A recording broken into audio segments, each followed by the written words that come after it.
Caríssimos casais e ouvintes da Esperança, bom dia.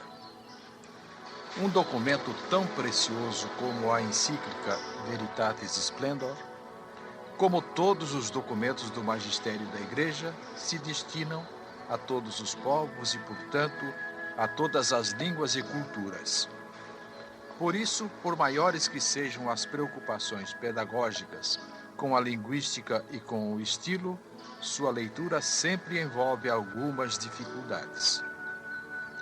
O método que adotamos para a leitura desta encíclica, não o comentário passo a passo, mas o destaque das grandes teses nele propostas, visa facilitar a leitura, não substituí-la.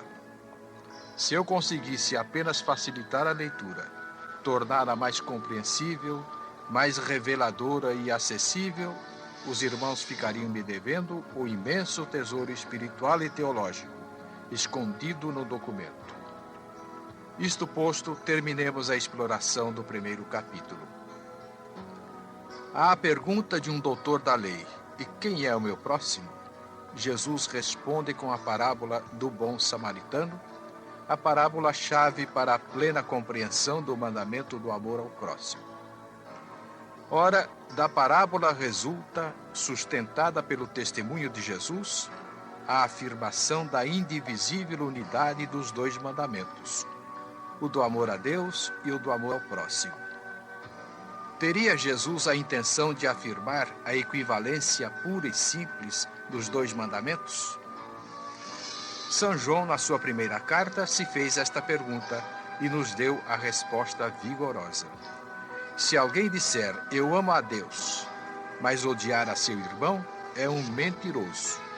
Pois quem não ama a seu irmão a quem vê, como pode amar a Deus a quem não vê? O princípio moral que Jesus nos dá é, pois, o seguinte: sem o amor ao próximo, concretizado na observância dos mandamentos, os da segunda tábua, não é possível o autêntico amor a Deus, que continua sendo o primeiro mandamento, fonte de toda a moral.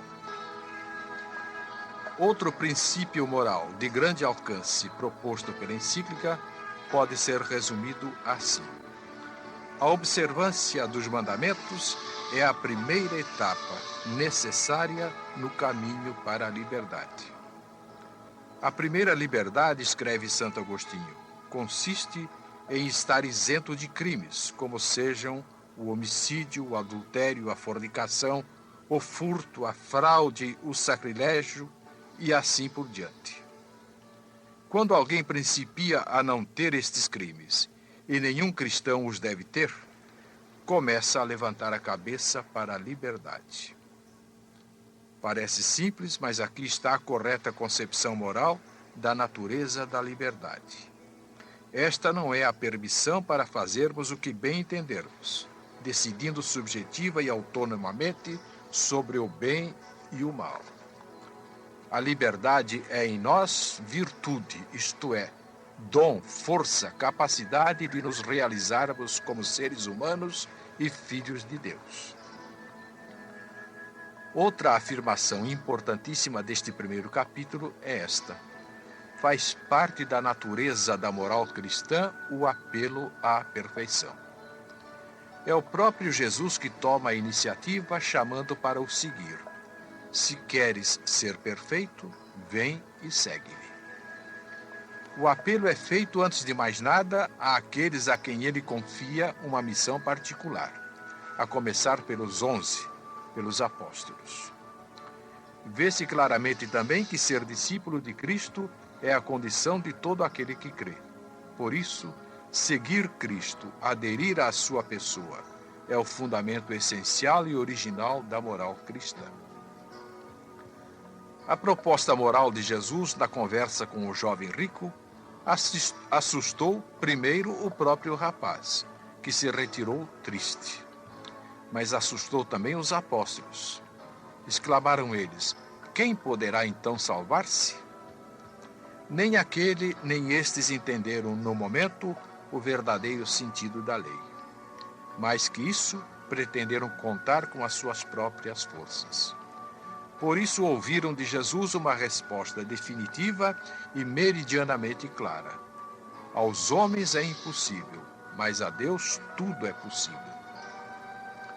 Ao finalizar o primeiro capítulo, João Paulo II relembra a todos os cristãos, e especialmente aos teólogos, a missão e a autoridade do magistério da Igreja. Nenhuma dilaceração deve atentar contra a harmonia entre a fé e a vida. A unidade da Igreja é ferida não apenas pelos cristãos que recusam ou alteram as verdades da fé, mas também por aqueles que desconhecem as obrigações morais a que o Evangelho os chama.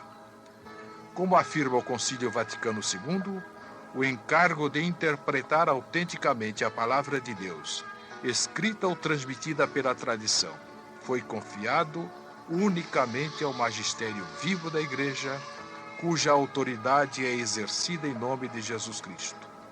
Assim, a Igreja, na sua vida e ensinamento, apresenta-se como coluna e sustentáculo da verdade, inclusive da verdade sobre o agir moral.